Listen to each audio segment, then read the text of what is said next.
On this fateful morning, a tragedy was to unfold on the hills of Kiltacreva and Shanmullagh that cradle the village of Ballinamuck, County Longford. General Humbert's landing in Killala, County Mayo, 3 weeks previously, rekindled the hope encapsulated in the hearts of the United Irishmen. The Franco-Irish forces swept through Connacht in a triumphant advance towards the Midlands. At Ballinamuck, 1,500 insurgents, mostly pikemen, and 800 French soldiers faced a mighty force of 30,000 English army troops. With the odds weighed so heavily against them, it was not long before the French surrendered. For the Irish insurgents, under the leadership of Blake, MacDonald and O'Dowd, the insurrection was to take a final stand. Valiantly, they fought on, rallying, resisting, grouping and regrouping. Ever obstinate, they contested every inch of ground, displaying fearsome feats of courage, even after the last vestiges of hope had been extinguished. Before the morning was out, over 500 lay slain in the fields.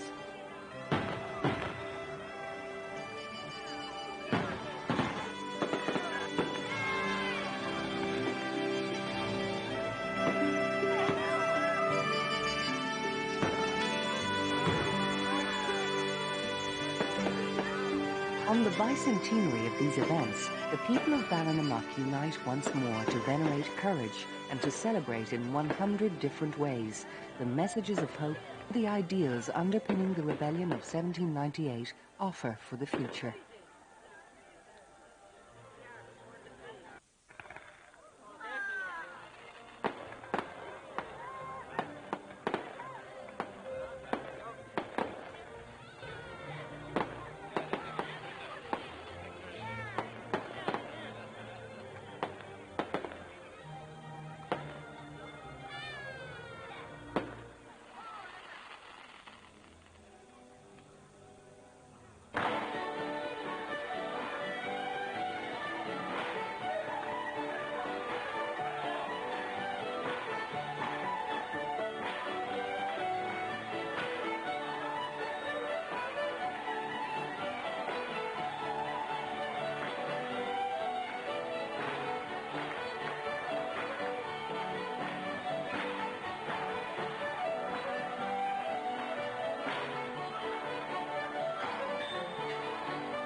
descendants stand by the covenants, their children also, for their sake. Their posterity will continue forever, and their glory will not be blotted out. Their bodies were buried in peace, and their name lives into all generations. People will declare their wisdom, and the congregation proclaim their praise. This is the word of the Lord. When the Advocate comes, whom I will send to you from the Father, the Spirit of truth, who issues from the Father, he will be my witness. And you too will be my witnesses, because you have been with me from the outset. This is the gospel of Christ.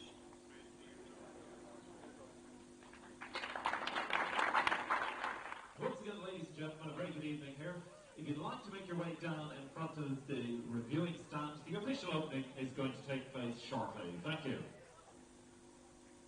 This evening we're here in Ballinamuck, a little village in North Longford that borders three provinces, Leinster, Connacht and Ulster. 200 years ago next week, history was made here in Ballinamuck. When the French, under General Humbert, from the eastern province in France, where our two armies come from, came to Ballinamuck with a small army of French people, joined by pikemen from this area, Leitrim, Sligo, Mayo and many other parts.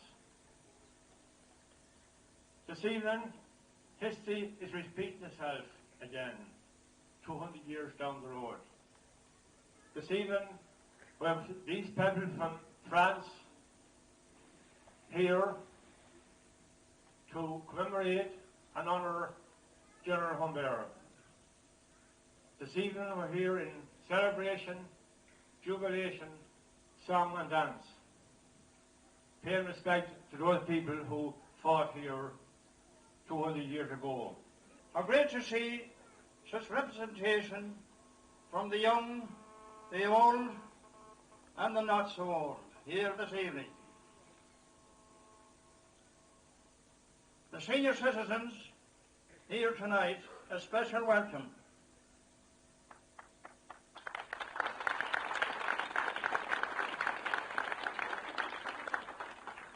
And a special welcome to our French visitors, the mayors of Sanabor and Essay.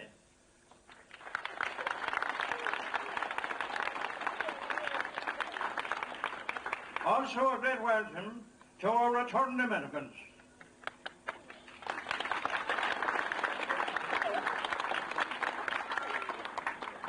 We've been blessed with good weather, and my hope is that all of you enjoy this historic festival.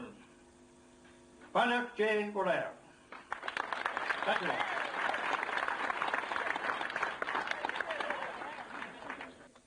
It gives me great pleasure to be here in Ballinamuck this evening, and I'm delighted to have been invited here by the organisers of the Ballinamuck Bicentennial Week to officially open your festivities. The organisers of this event need to be congratulated for the diversity of the events which are to take place over the next 2 weeks. It is important that we remember all of the 500 people who were killed at the Battle of Ballinamuck 200 years ago, who were inspired at demolishing a political system rooted in sectarian privilege and replacing it with a secular politics founded on the universal republican ideal of equality, justice and liberty.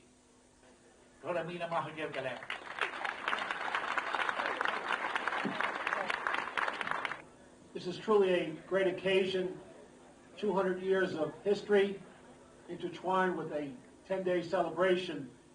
I just might take this opportunity to salute the committee for their dedication and commitment. I can see it, having traveled through Ballinamuck on many occasions in the past, the great physical improvements that were made here during the last year. And I'd like to compliment Michael Lennon for the great ambassador that he was during the St. Patrick's celebrations in New York and New Jersey and the tri-state region. A lot of people got a greater appreciation of the Battle of 1798 and the historical significance that it has in Irish history. Michael spoke the way it should be spoken and truly reflected on all that's good about County Longford. And I want to thank him and glad I was part of that effort to let his story be told, and hope we have a great turnout here and people celebrate a great historical note and also have an opportunity to meet family and friends on this symbolic occasion. Thank you.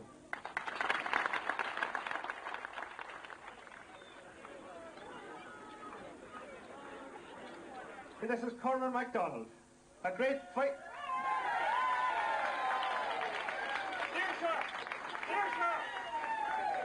A great fighting officer from Mayo. I will now ask General Humbert to address you. I'm very happy to be in Ireland. Our esteemed leader, Napoleon Bonaparte, and his cabinet have pledged support for small nations who are trying to strike for their freedom. We are here to help you in your fight against the English enemy. We are overjoyed that you have come. We've been hoping and praying for your assistance. Let's be your own. Oh, buíochas le dia, buíochas le dia, buíochas le dia. Sir! I am also pleased to tell you that our leader, Napoleon Bonaparte, is in contact with your leader, Roltong, to send a further army, even greater than ours. We shall endeavour to see that this army also comes to Ireland. Here, sir! Here, sir!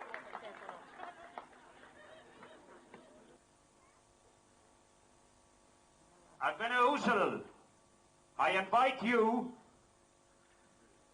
to accompany us to light the torch of freedom.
Lucy O'Neill School of Dancing, the River Dance. Give them a nice round of applause to all local dancers.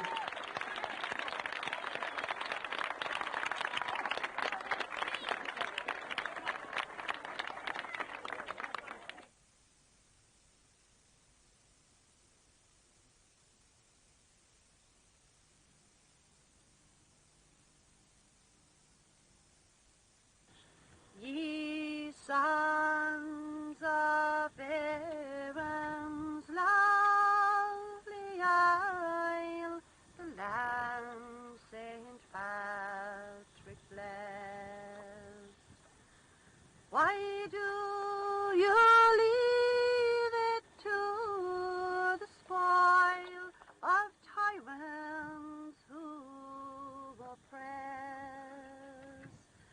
They wronged your fathers long ago. They wrong you now. Why wait? Your father's blood for rights did flow in 1798. Are you less brave than those who sought their wrongs to overthrow? Oh, you, the sons of men who fought 100 years ago, think on the part they nobly took. Their deeds I venerate, and with pride I go to Ballinamuck to hear of 98. I stood upon the moss-grown bank where Irish blood did flow. I saw the shamrocks bloom around. I thought of long ago. I saw the street air grown with grass, their homes made desolate, and sadly o'er my spirits passed their thoughts of 98. I stood upon the sacred ground where Irish heroes sleep, who gave their lives, their homes to save, their souls to God to keep. They gave their lives for to regain their rights the supers took. They would have freedom or a grave at home in Ballinamuck. I saw the flags of green and gold and fardels to display. The feelings of both young and old assembled there that day. From far and near to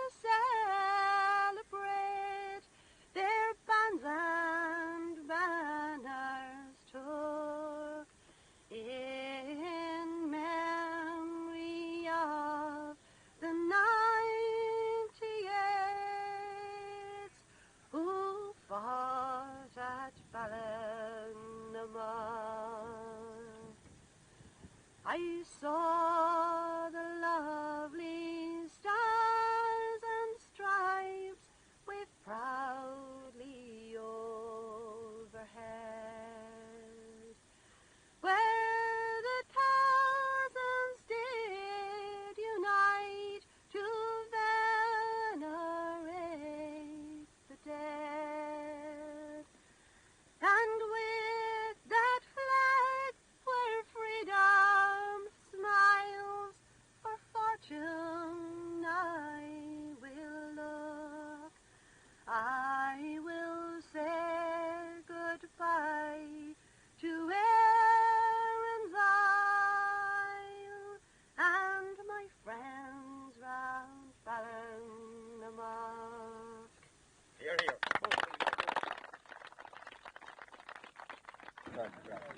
That's when you bend by it, you bust up the side. How do you mean, boy? You push it up like... Bust. No, pull no, this pull down. back to you. That's it. Now you got it. You have to cover the hole, don't you? Bend by. Is this Oh, big John, again? I saw the bugger closing them with his foot. Oh, yeah, As he yeah, went along. Yeah, where they use this? Up on the ridge. No, you're not. Turn facing her. Facing her. No, you won't grow. Well, These haven't been cut. No, but yes. I know.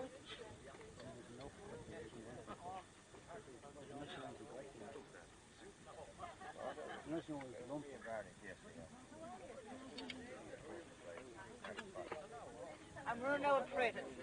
That's a good job. You wouldn't nearly get another one of them in the 32 counties. Or in the 26 counties, you get them down in our county. They're the schools that fail here. That's very hard to say about. I don't think they're good one of them times had coloured nails either. Thank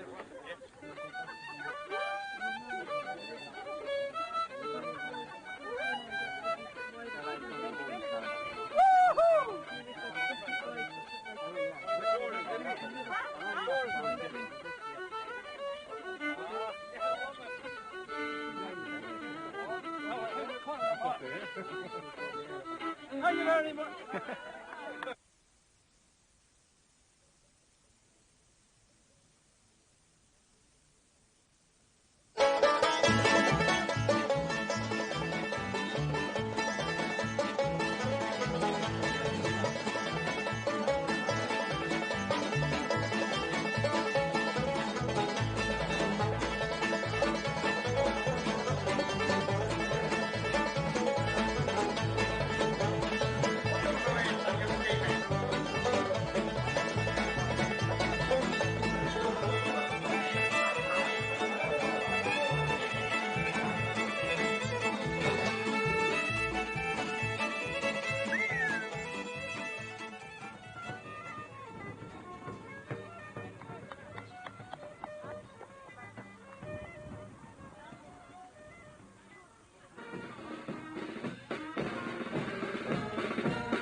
Hiya, missus. Hiya, puppy. Oh, How are you going on?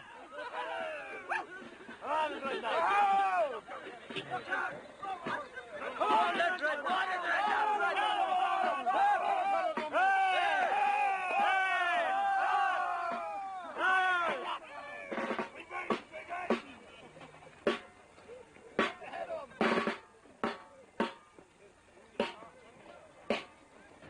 Also, they weren't referred to as footballers at that time. They were called kickers. I'll leave that to your own imagination as to why they should be titled so. I would also remind you that it was against the law at that time to assemble on Sundays. So were you here 1898, you might have been in difficulty with these constables that I see before me. And indeed, they're going to play a part in today's proceedings. Next on our carry on there, carry on. Is a fiddle player and a bowron player.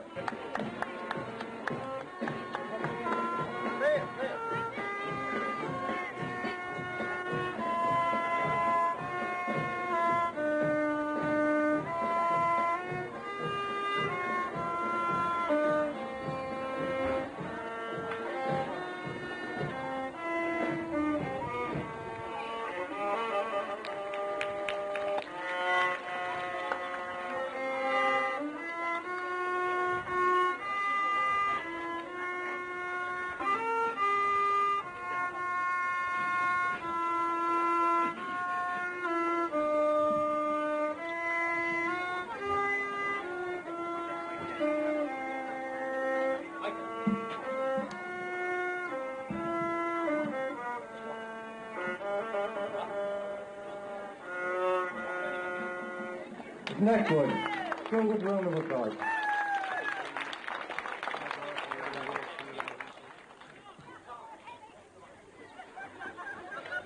Yes? What's wrong?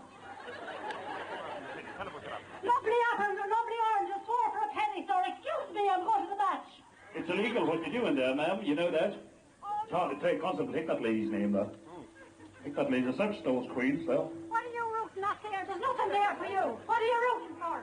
Come on, what are you rooting for? You're like a sow hawking and foot.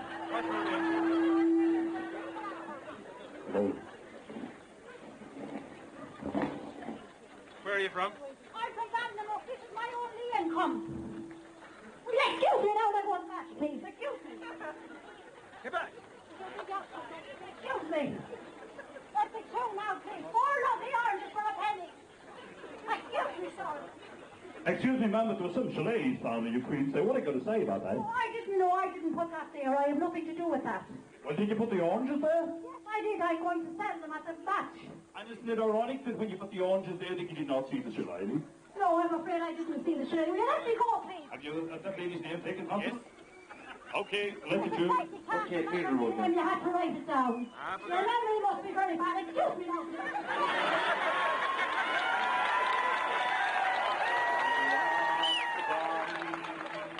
Oh, Sweeney, cruel Sweeney, you have me nearly wrong. For you're sitting by the fireside with your grooving in your gown. You're sitting by the fireside until they light it on. I'm afraid before you start away, don't feed a man soft turnips when you're down the hungry lawn. Understand you might be able to plough the rocks upon.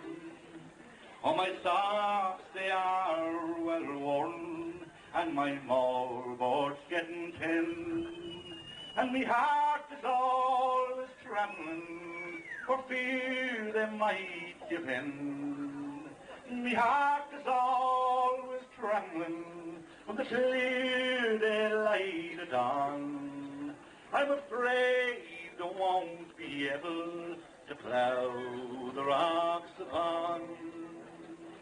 Oh, I wish the Queen of England had sent for me in time and placed me in some regiment, all in my youth and pride. I'd fight for Ireland's glory from the clear daylight at on, and I never would return again. The cloud I will rise upon.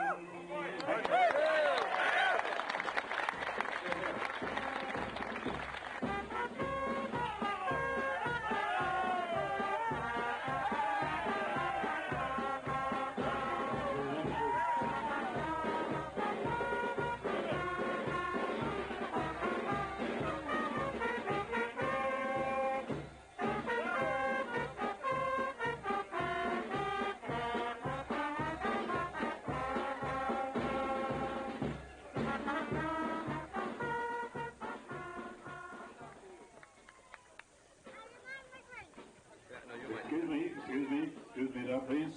What's your mission here today? A football match.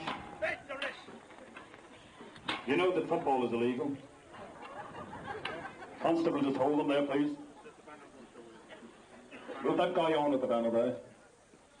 I'm afraid we have a bit of difficulty here, as I anticipated. The RIC aren't a bit comfortable with this football match going ahead now. Excuse me there. We'll have to bear with them for a few minutes, I'm afraid. All footballers will have the names recorded in the RIC notebooks. Officer, you can proceed to start taking names of those individuals there in front of you in the blue.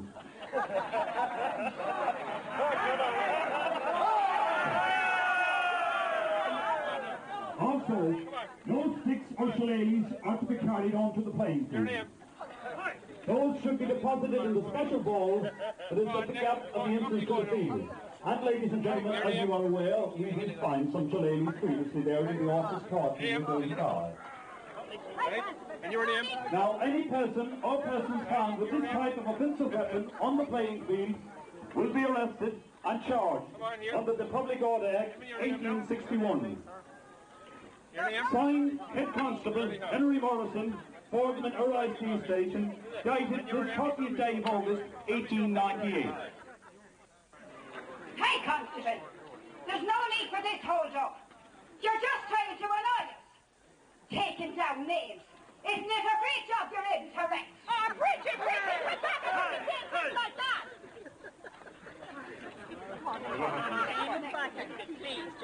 Hey, Constable, I know you. You're Riley from Kappa outside of Kinnadeck. Sure, the son of Bolton, Riley, the stranger. Behave yourself, you. Sure, to see you out, Father Tin Curtain, raised all right. If you don't be careful, you could find yourself at Arva Petty Sessions. Oh, you wouldn't dare bring me to court, would ya? You now big-headed scrounger.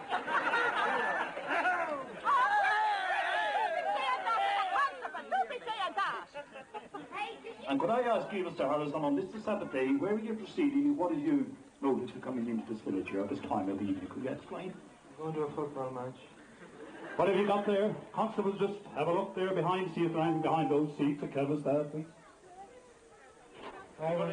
No. Okay, Constable, just have a look around there. Proceed on, so carry on. Oh, she's okay, let it go through. We now have a flute player on route to the match. And this is Noel Sweeney all the way from Longford, and he's going to play Phil the Fluter. Trophy one for Ballinamuck.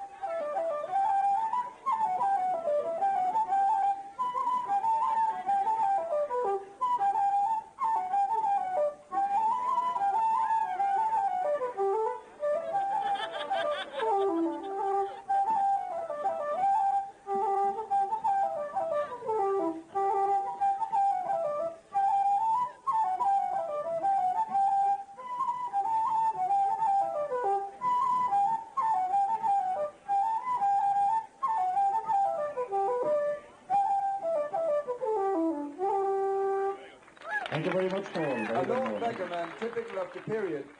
This is Jimmy to be having quite a good day so far. I want to get through. I want to go to football match. Excuse me, where are you going, mister? Nothing, only a bit of breath. Well, you know that you cannot get, you know, do you carry that shillelagh all the time? That is special aid. Well, it looks very much like me. That's the only stick I have. Give it to me. You must release it now. You think you constantly take that man's name. I think you were kind of a decoy, mister. You know, you don't look too fair. Yeah, we'll search your bag, all right. Here, do you want a bit of bread? No, I don't need a bit of bread at all. I'm a hungry man. What's your name, sir? Pat McGrath. From Ballinamuck, County Mayo. No such thing. Sorry. No. Ballinamuck, the Swinford in the County Mayo, and that's where I'm from. Let me go, I'll head for the west. Okay, let him go. You don't forget. No, you cannot take that stick. No. You're a very dangerous-looking coy, but the Ballinamuck that is in Mayo might be a more dangerous place than the Ballinamuck that's here. We have a lot of trouble here now, so just please be careful now, okay? There's a wicked dog at the 98. How will I get by? Oh, just give him some of that bread and it'll be okay. You want some of it? Yeah, well, I bet from my pocket You bread. look like a fella that isn't too hungry, anyway. No, I'm very well fed. You're okay. Now, don't be insubordinate now. We might have to detain you. So keep going now, mister. Thank you.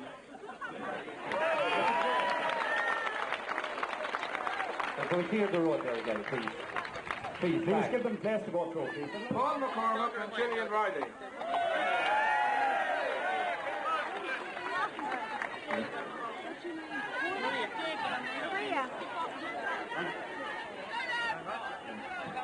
Paul, having got injured and being unable to play football, he decided that he'd get married instead, so he got to support the team in this one. Excuse me, mister, is this your own horse and car? What is your mission here? What? Taking the bride and groom to the hotel. Okay, we'll take it. Are you long married couple? We're on the way. Oh, on the other way, right. Yeah, could you please stand up, please? Just stand up, please. There, do we just have a look? Take the microphone. Okay, Constable, just checking in that they're on there. Ladies and gentlemen, we'll have a look at this newly married couple. They can proceed. Thank you very much. And clear the street again. Please. The local MP, J.P. Farrell, will now address the crowd. As chairman of the North Longford and East Cavan United Irish League, I welcome you all. Go home, Longford.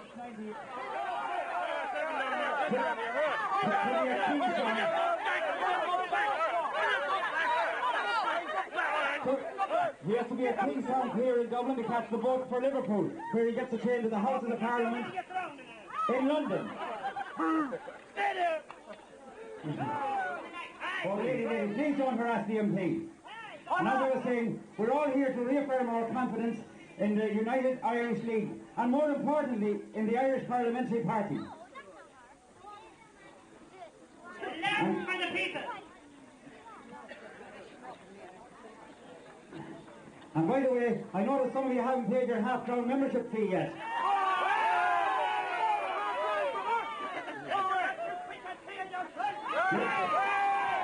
You're a liar, I want it for J.P. Farrell.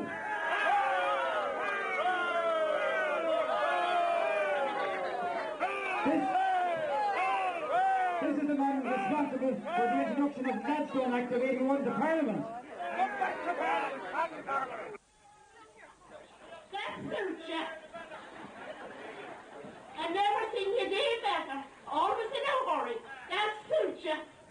I have been very busy since, working vigorously for and on your behalf in Parliament.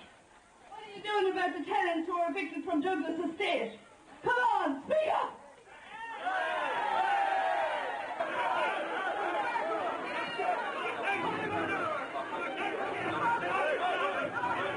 Men and women,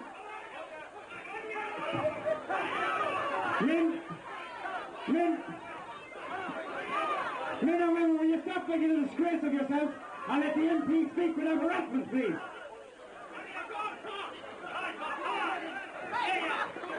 Thank you. We have some reinforcements here. Thank you, Chairman. I am glad to report the tenants here in Ballinamuck on the King Harman estate will get documentations in a few days' time from Mr. T.W. Delaney, solicitor, concerning the buying out of small holdings.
I think it'll be a while until we have MP JP Farrell around after that reception.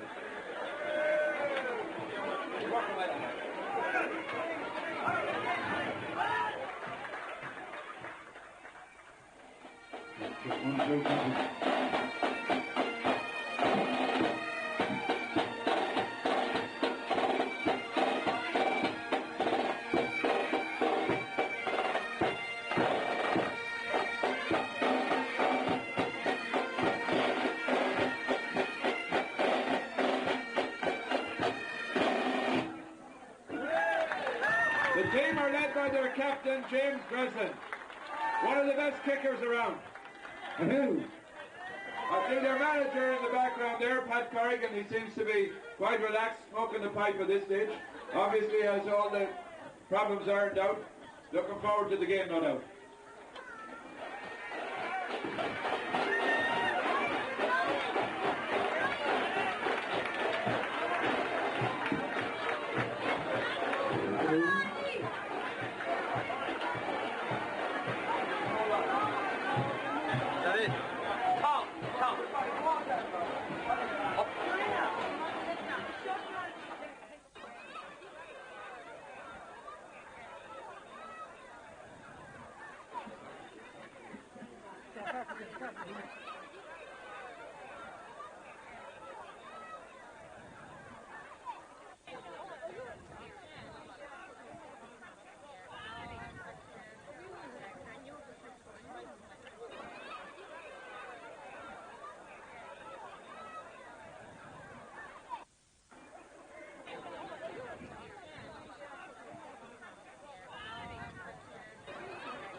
I'm Peggy Cassidy from Farnham and Ballinamuck. I'm going to tell you how to make a soda cake.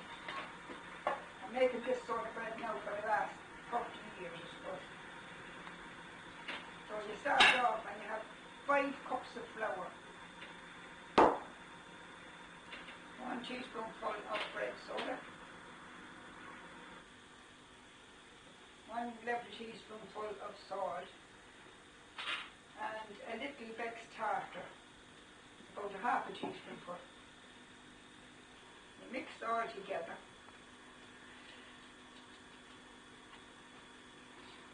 Just make a well in the centre and put in your buttermeat. About 2 cups of buttermeat.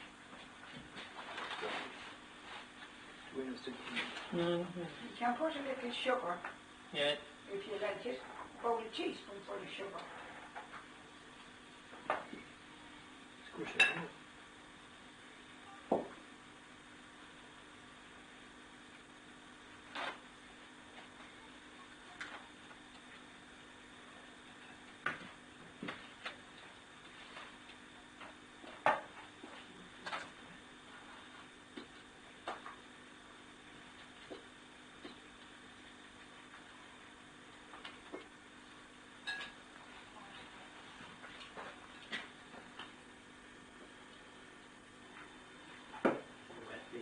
Yeah, must be.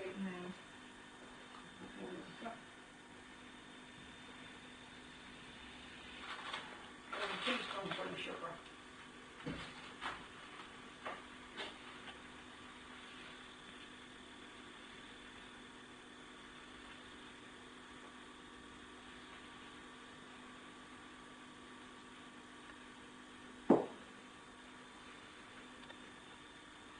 What's the more butter? Yes, please, yeah.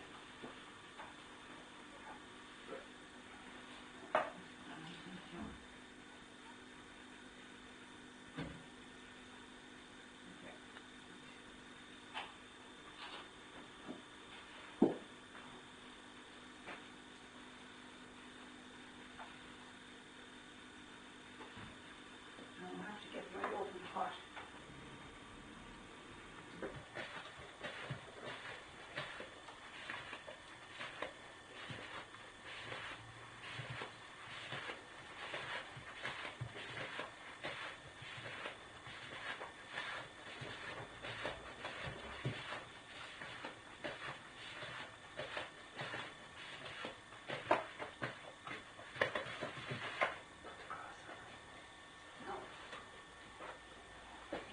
Pan stand and put out your coals,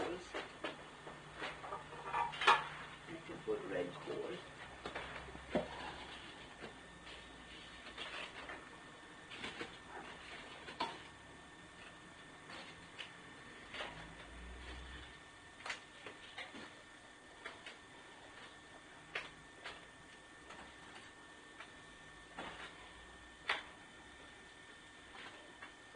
Do for now.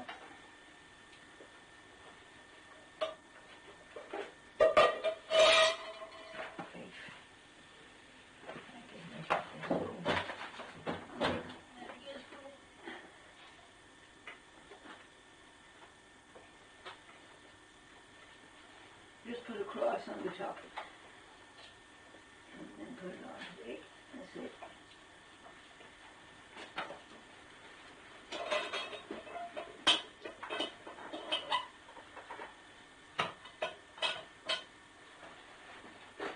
Put your lid on the top. Put on more coals.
of Barrow, tell me why you hurry so.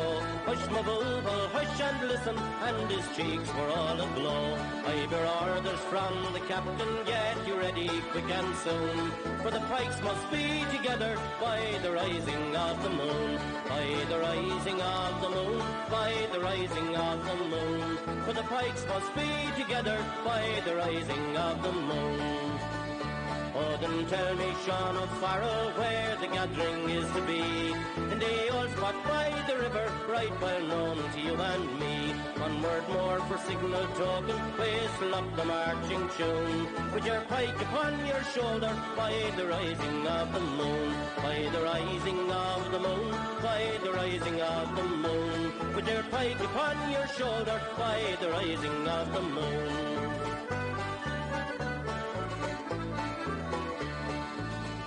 Out from many a mud-wall cabin, eyes were watching through the night. Many a manly heart was throbbing for the blessed warning light. Murmurs passed along the valley like the banshee's lonely croon, and 1,000 blades were flashing by the rising of the moon. By the rising of the moon, by the rising of the moon, and 1,000 blades were flashing by the rising of the moon. There beside the singing river, that dark mass of men were seen. Far above the shining weapons hung their own beloved green. Let's to every foe and traitor forward strike the marching tune. And their army boys for freedom, 'tis the rising of the moon. 'Tis the rising of the moon, 'tis the rising of the moon. And their army boys for freedom, 'tis the rising of the moon.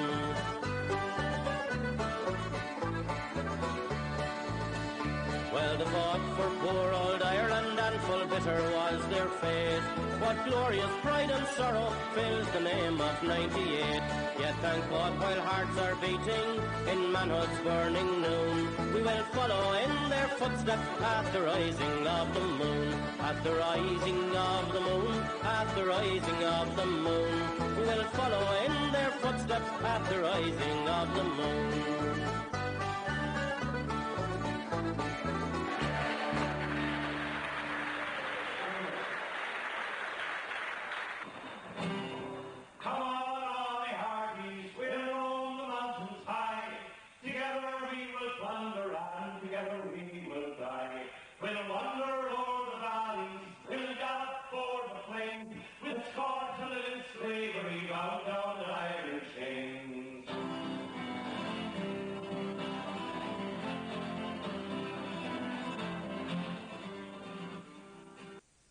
Storyteller, or Shannon Kieran, was always going to visit in every household.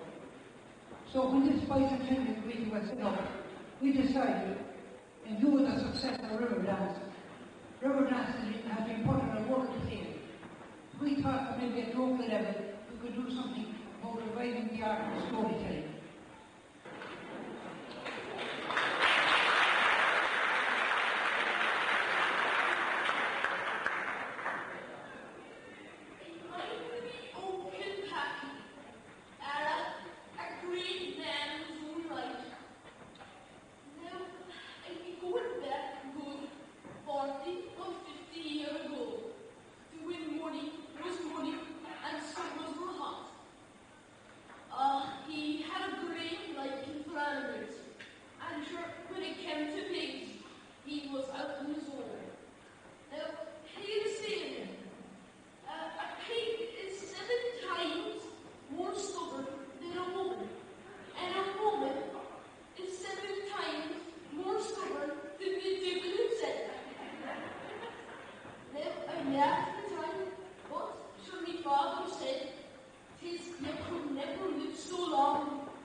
It was a mixture of new milk and spring water.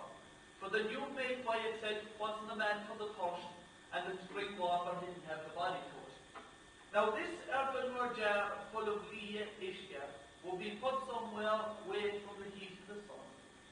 who walked on the life was a great man for the thought. Mafro, Stoprache, was all anyone wants.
Irish music, dancing and song tonight, organised by the Bicentennial Committee of the Ballinamuck 1798 commemoration. And I think it's especially appropriate that we're having this session here tonight on the day on which Gael's Skull Longford opened. And I think that deserves a good round of applause.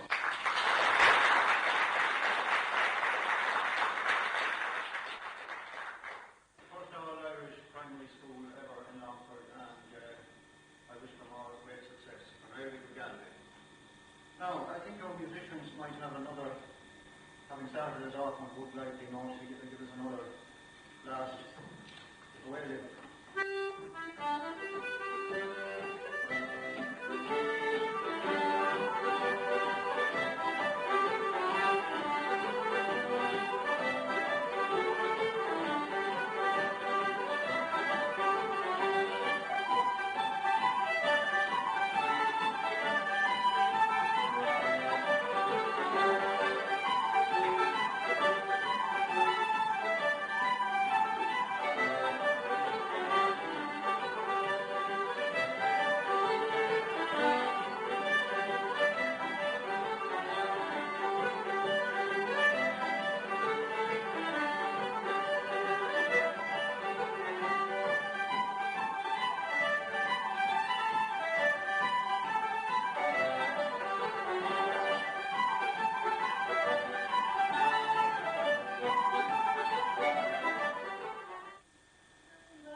Brandon coming out.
Big bull of us today, our local river dance.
And the teacher is sitting down here with us. Nice round of applause for Mrs. Captain Carl.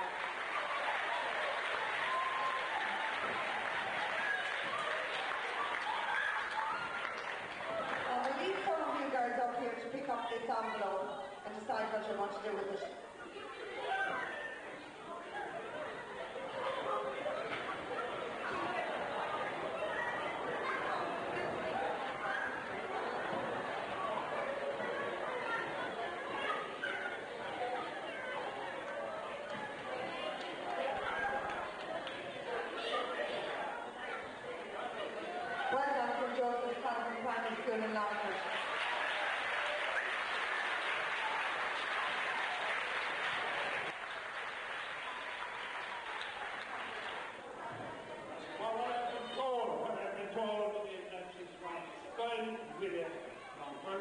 And that she's from this. And I'm not going to name her yet, but you can start guessing. Ashley Davis.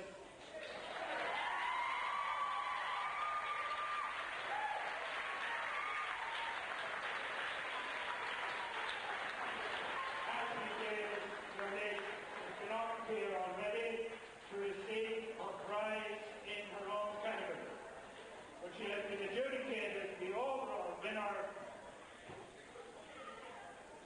Give her a big round of applause.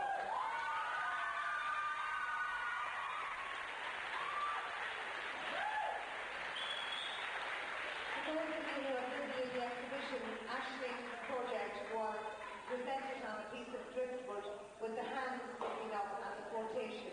And you may have seen it on the slides here this evening. We congratulate her once again, congratulate her parents and her teachers on winning the overall prize in the competition.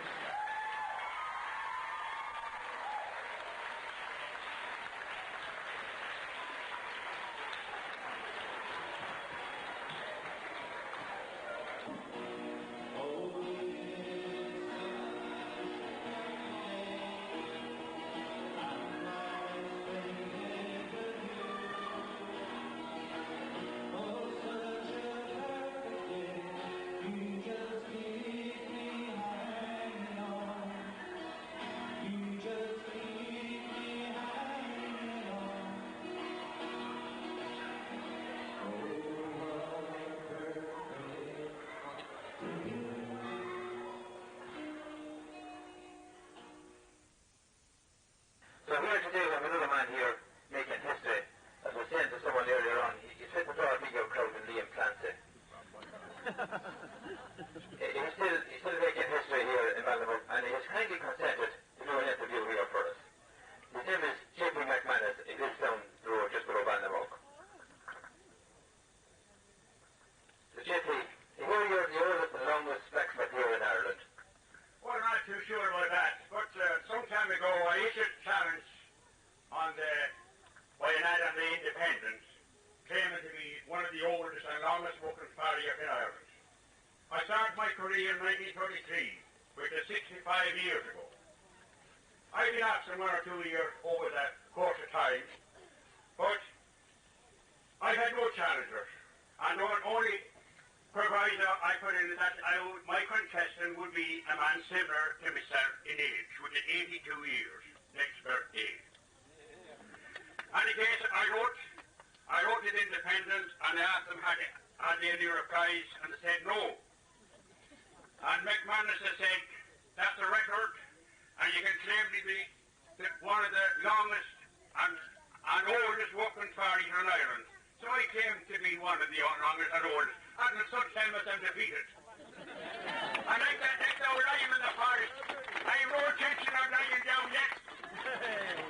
Because my father was 96, hale and hearty, in possession of all his good mental faculties on the day he died here in his house. And my grandfather, 104 years and 7 months, and JP is very hopeful to beat the record. How long have you been a blacksmith, JP? Since 1933, that's 65 years, and I'm still active. And if you were to, I'm still active 6 days a week, not like the boys in the factories. I do 10 hours each day, 6 days a week. And if necessary, they can carry it after the rack, I go out Sunday morning as well. JP, can you tell me, when did you start shoeing horses first? Well, I was meddling around for a long time. You don't start shoeing horses overnight. That man there is an authority on the job, John B. Clune Cardigan, and he could tell you a thing or two, but bear me out on what I would say. You will never stop learning regarding the techniques of shoeing a horse. I'm not saying we're professionals, John, or I wouldn't claim that. Because if you're smart enough, you're always open to listen again and to learn a bit more. But I say you'd want to be very interested to have practical experience for 4 years before you could say you could go and shoe a horse safely. And of course, I say it's an art in itself. And it's something you can't acquire overnight, or it's something you can't see the modern way of walking welding and all this. Unless you were a dummy, I think you could do it. But shoeing a horse is no. My God, you're a wonderful man. I don't think there's nothing wonderful about me. Nothing. Nothing in the wide world. But there's one thing sure and certain. I'm blessed from the great Almighty with good health, neither pain or ache. And the only time I ever visit a person when I go and see my friends. And if I got hungry in the way, I eat the hands here. Tell me, JP, what's your recipe for keeping fit at 82 years of age? Well, my recipe is there's a lot of people out there, and they probably wouldn't approve everything I say or do, thank God, and rightly so. But I tell you, by nature, genetically, it is longevity in the family. But looking at it from another point of view, I'm a man that never abused myself if drink tobacco at the end. So I always had a good time. And what I believe in is you should be active every day, which is most important, whether you're 1 year or 100. You should be always active on the move, with an ambitious spirit. And what I mean by having an ambitious spirit is to be interested in everything going on with a farmer, blacksmith work, a cook, a housekeeper, or a layabout. And everything you do with an ambitious spirit and a positive approach to all your undertakings. And I believe in the end it can bring peace and mind. And you'll keep the old mind happy, the body will be rich. There's my recipe now. And put it in the package if you want. But I believe it is what's here. And he's saying retiring already. Well, you talk about retiring. To me, that sounds like defeat. I'm going to wear out, not rust out. And you know, there's no point in talking to me about retiring, because I'm a very young man at heart, and I feel fit. Very fit. So don't put it too far now, you see. Thanks, Jimmy. And I tell you, you've contributed in a very big way to the Ballinamuck bicentennial celebration. No little simple way. Why shouldn't I come and do what I could to Ballinamuck? Because I have fond memories of all the great people, including that Paddy Fury that walked in there. I remember getting a donkey shot in that fort in 1927, and he was a pleasant old man. He was in semi-retirement then, and what a character he was. And I say, all of us shouldn't forget these days. At least I can remember it. Tell us, Jimmy, have you got family? I have a family, I have indeed, yes. Suppose they're all doing very well. So some of them, they're up and gone. down there. They're more or less a mixed bag. But in any case, they'll come and visit me every so often, and of course I always plead poverty and get a few pints to visit Sylvester Preston and Peter Dillon. I'm sure we play the game. How many children have you got, Jeffy? How many what? How many children have you got? 18. I shared one when I got one and I found her. That's 19. I was very busy man in my time, you know.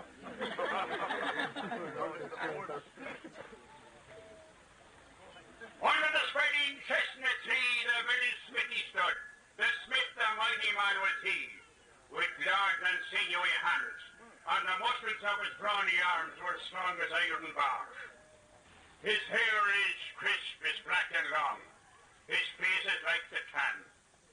His brow is wet with honest sweat here and son he can, and he looks the whole world in the face because he owes no any man.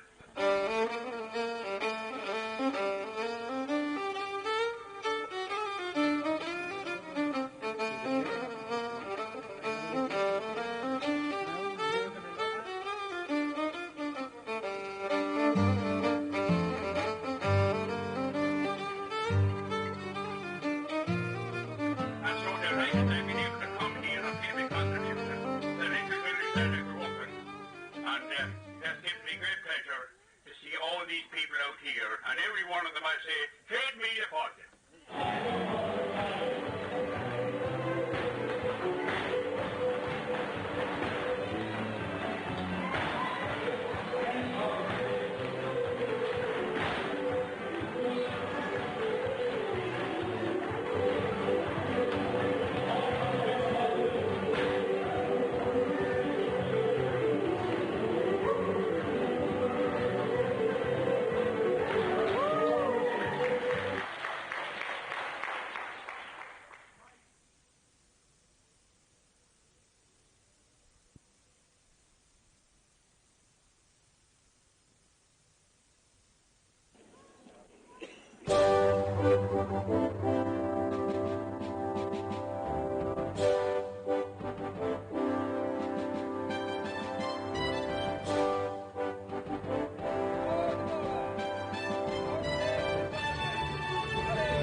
Therefore, it is highly appropriate that we in Ballinamuck, when choosing a monument to commemorate our fallen heroes, should give prominence to a dove, a symbol of peace. And in years to come, when the individual commemorative events which have been organised here in Ballinamuck have long been forgotten, the enduring symbol for future generations will be this beautiful garden of peace and remembrance. Thank you very much, David. The good thing about this memorial here is that it has been commissioned by one of our own people, a gentleman by the name of Seamus Welsh, who was born right beside Chitacreva Hill, where the first shots were fired in 1798. And I think you will all agree with me that is a lovely piece of craftsmanship, and it is a credit to Seamus Welsh. Well done, Seamus. So we're here first of all to commemorate what happened on the 8th of September of 1798 in Kiltacreva and up in Shanmulla, where the last stand was made.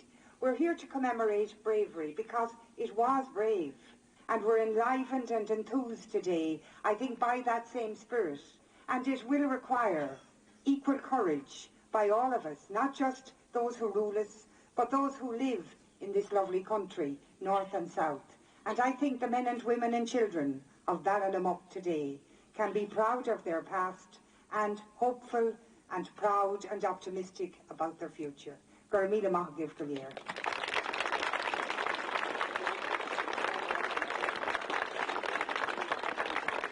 Thank you, Minister. Minister O'Rourke will proceed now to unveil our peace monument in our Garden of Remembrance.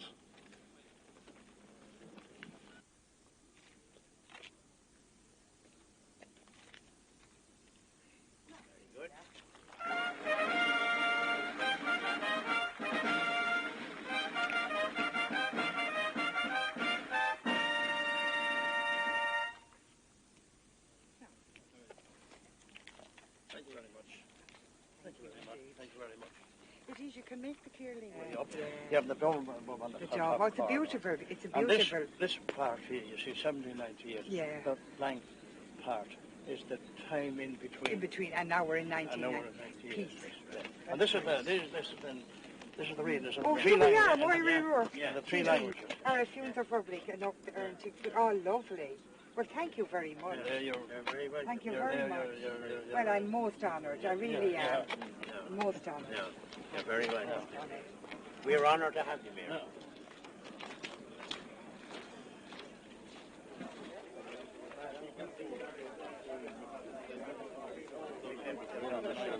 He did.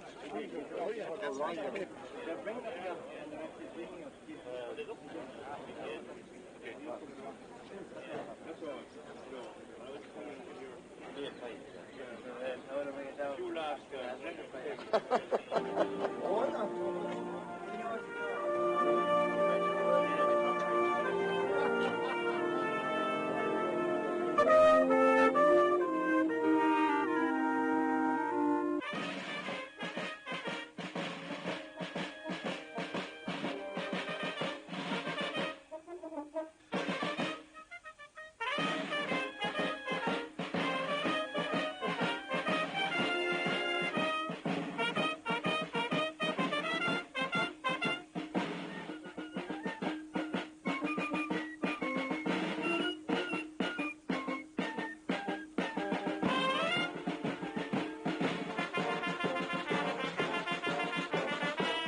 It's a very special day, and that's for people who talk to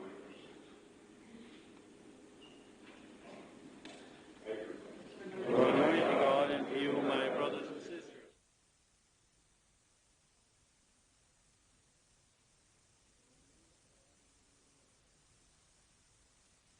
September 9th was the date, the year was 98, a day that went down in history.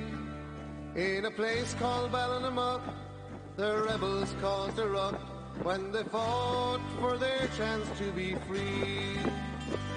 They stood side by side, they fought and they died, they faced the old and only Pike and Hook. They were outnumbered 10 to 1, still they faced that English gun as the blood flowed down the hills of Ballinamuck. From Killala Bay, General Humbert made his way and ran the English from the town of Castlebar. And once they took the west, they said they'd take the rest as the rebels raised their pikes up to the stars. For Dublin they did march, and every town they passed.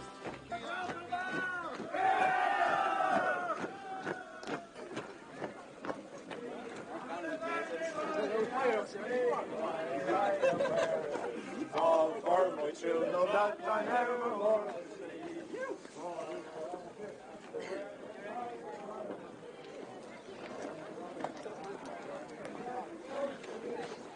What's up? It's all about my true love that never more will see. Yeah! This is the battlefield, lads. Well, watch the wires. September morn, just before the dawn, on Shanmala the rebels they stood tall. With their pikes in their hands, they tried to make a stand, but on that day 500 men did fall. Gunners Casey and McGee held back the cavalry, as Blake ran in to help his falling foe. But he arrived too late, and the rebels met their fate, for they took the cause as far as they could go.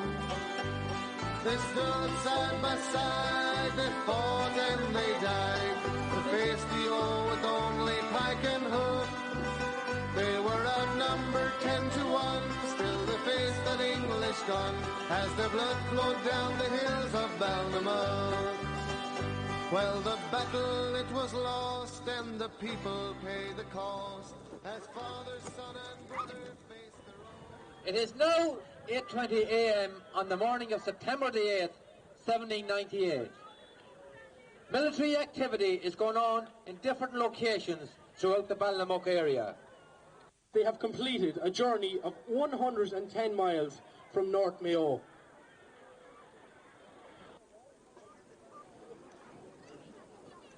They are running now to take up position with their colleagues in the rear guard.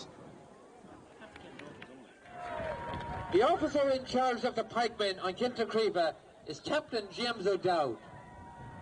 He goes out to meet his fellow soldiers.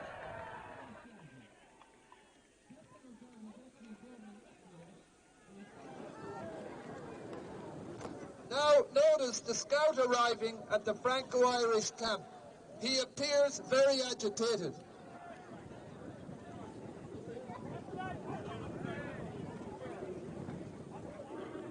A young scout has just alerted Captain O'Dowd to the imminent arrival of the English.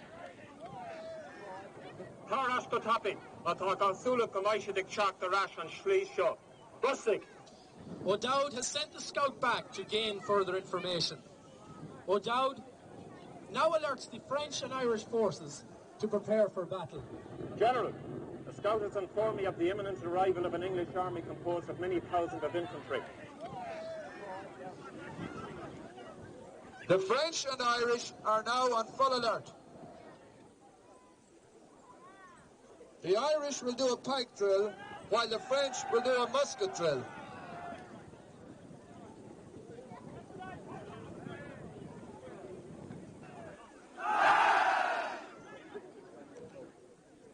You notice the great shout that rises from the Franco-Irish camp. They really mean business.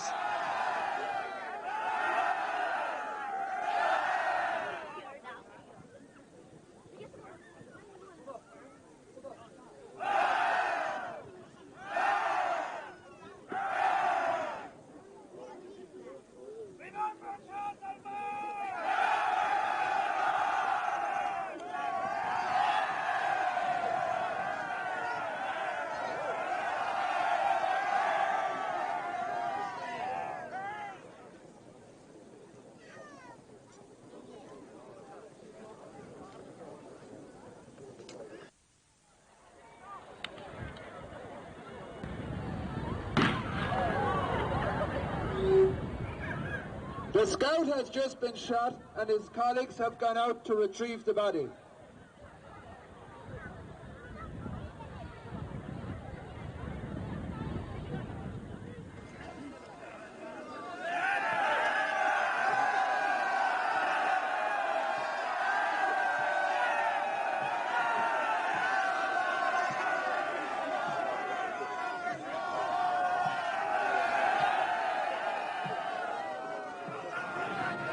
We now see the English forces arriving on the battlefield.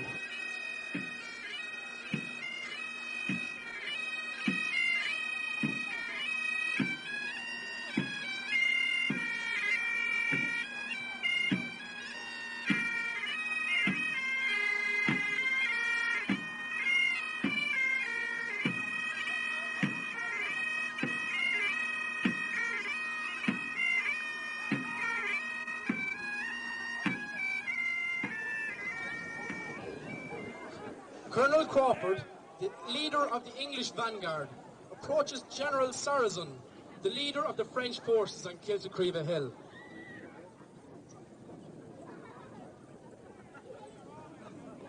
Such a ragged and uncouth lot. Our main force has taken up battle positions further on. We do not fear your men. Very well then. Attention troops! Prepare muskets! Get ready to fire!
Get up!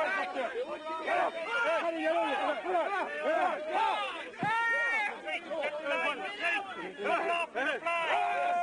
the flag. Come on, back to a line. Back to a line. Come on. Back to a line. Hey, in the English flag.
For such a seasoned veteran of many a battlefield, you have realized the hopelessness of your position. See, observe now, from the north and also from the south, the army of Lord Cornwallis. And if you look northwards, you'll see our Commander-in-Chief is also close at hand. Your position is hopeless. I observe. Take me to your Commander-in-Chief so we can discuss terms. It is with reluctance that I submit. And now, General, to complete formalities, may I have your sword? I will not hand you my sword. It is the symbol of our great republic. It is the code of war that it will be surrendered to a field general.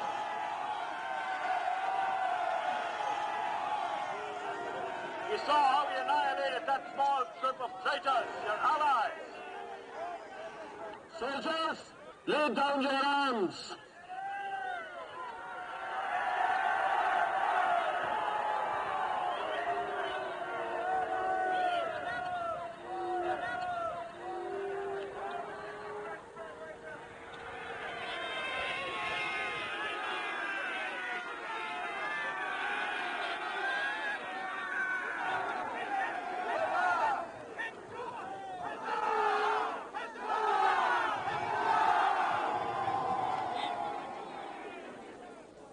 The French have now surrendered, but the Irish prepare to fight on.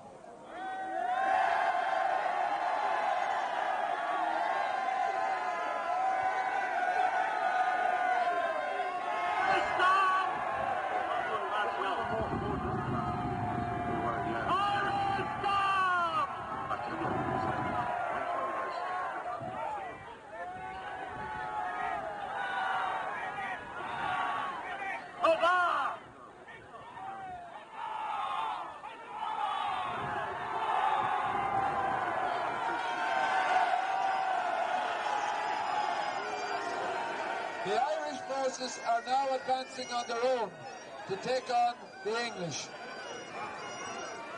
Ready!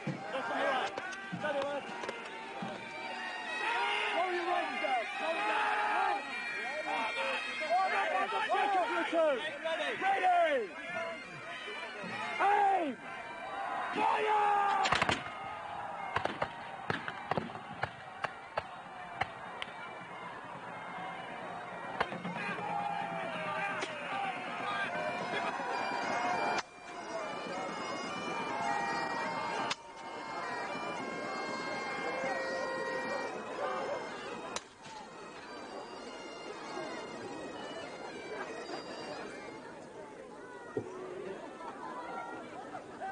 The English are now taking the flags of the Irish as a sign of their victory. Down on one knee, hats off! Hats off!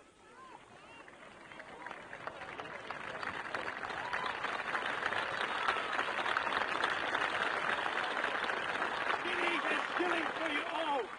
Sligo will be proud of you. I am proud of you. The king is proud of you. Mr. Barry the Slow Walk and the French Dutchman from my land of Ireland. Three cheers! Huzzah! Huzzah! Huzzah! Huzzah! Huzzah! God grant you strength and victory is ours. Retrieve your hats.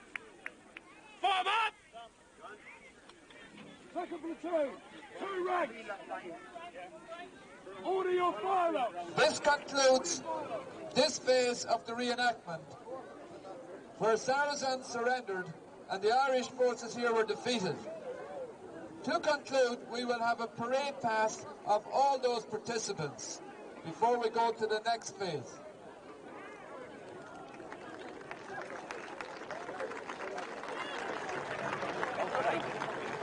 Open the upper gate, go through the upper gate. Round to the right. Oh yeah, we're going right home. Come on, Pat. English. Andy, go behind my regiments and bayonet any man you see. Yes, sir. Dollar, your muskets. For the march on!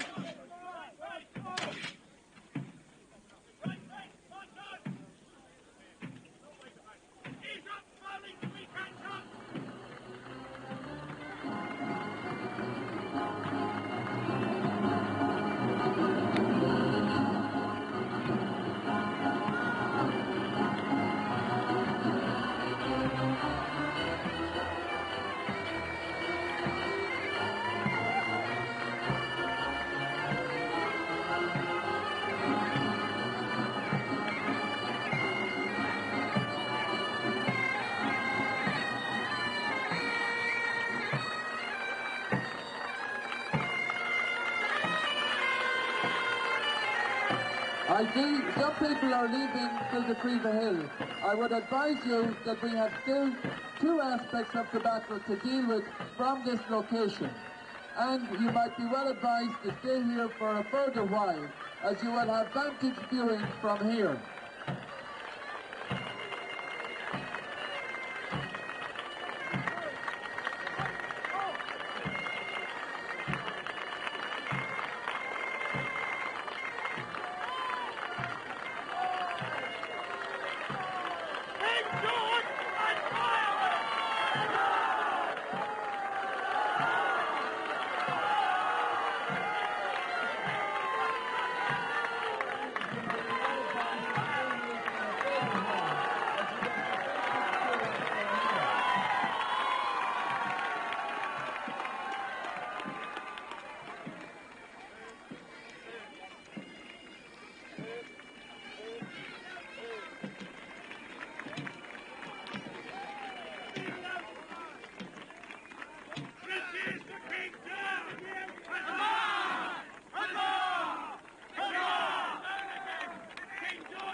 This can sometimes take an age. Have a care!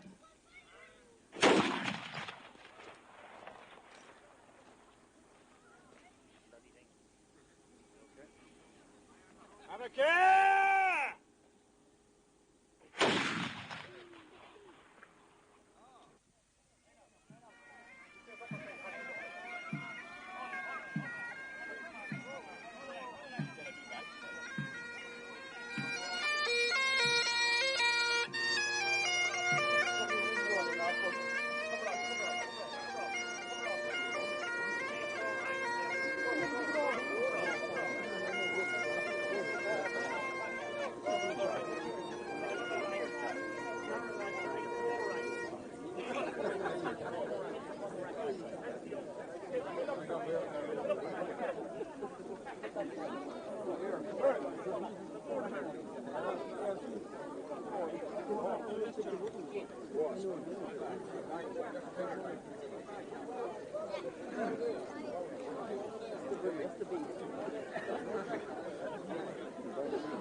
Long last, we have caught up with the great gentle Humber. Now, on behalf your soldiers have surrendered. You're surrounded on every side. I suggest you do likewise. Officer, you speak to me in a very haughty manner. Our soldiers have an honorable reputation in battles throughout Europe. We are professional soldiers. We are not mercenaries. I reject your request. Very well, General. I must inform you that we have a large army of 30,000 in this region. You're surrounded on every side, and that includes your traitors, your Irish pikemen and vagabonds. You have no hope of success, and neither is there any room for escape. Our cavalry, consisting of 2,000 troops, are poised and ready for immediate response. I have a duty to the French Republic to stand by my allies, to seek freedom and liberty. Very well, General. Prepared to fire and wipe out these ruffians at first.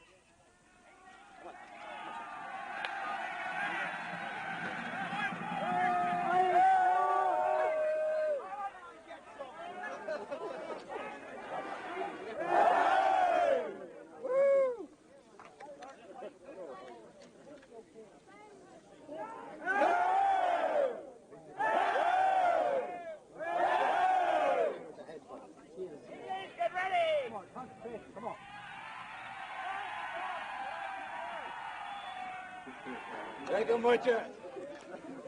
Everyone a red one, everyone a red one! Everyone's a dead one!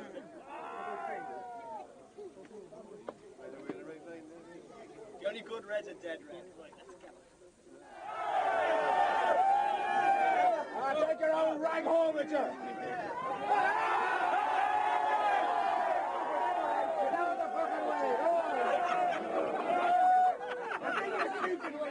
Bring your friends down with you!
Second firing!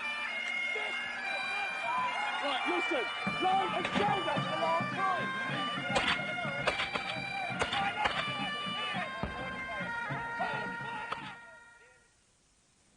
After some minutes, Colonel Crawford and Captain Pakenham returned to the battlefield to again request a surrender from General Humbert. General Humbert, you now not realize that you are doomed. I will now accept an honorable surrender in keeping with the code of international warfare. My commander now demands your sword and surrender. It is really the standard of our country has been belittled in this manner. Now may I have the flag of your country? General Humbert has now surrendered. Take the French into captivity.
Reload! Hold your right, now! Hold your right!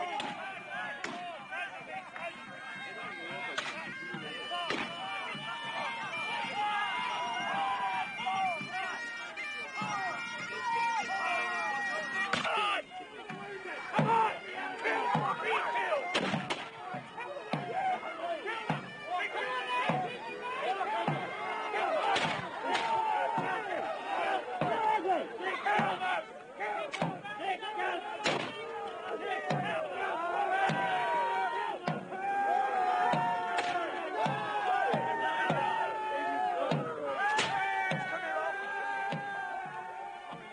Within an hour, 500 pikemen lay dead in the fields of battle.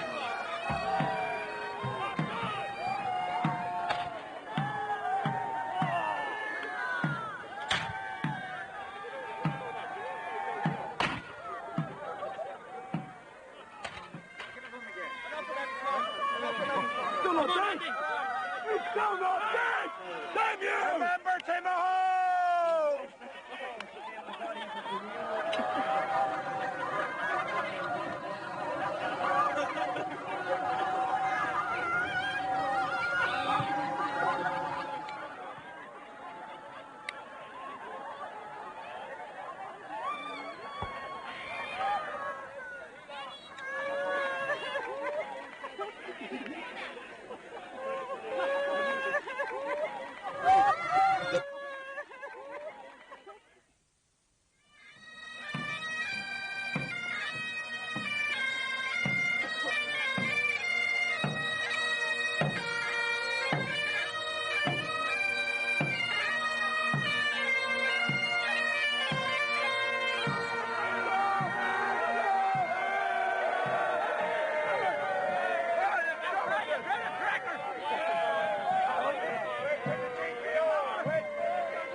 God, those feelings are beginning to annoy me.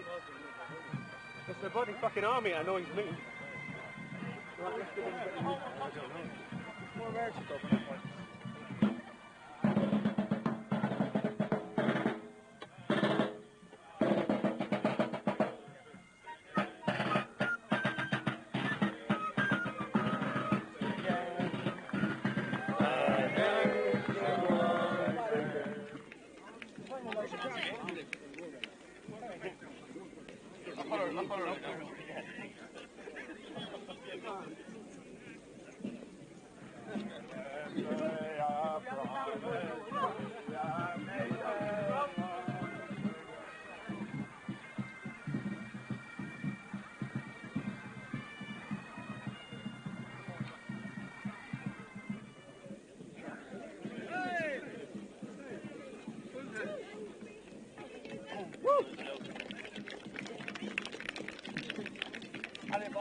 and for miles over fields and by roadsides, and up by them lonely boreens, each marking a crappy sepulchre, stout crosses and mounds may be seen.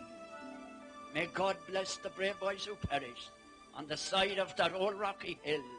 No stone marks the spot where they're buried, but their memory lives with us still. And in Connacht, around the turf fires, the garrisons with hearts beating high, do list to the daily foretelling of the stories that never will die.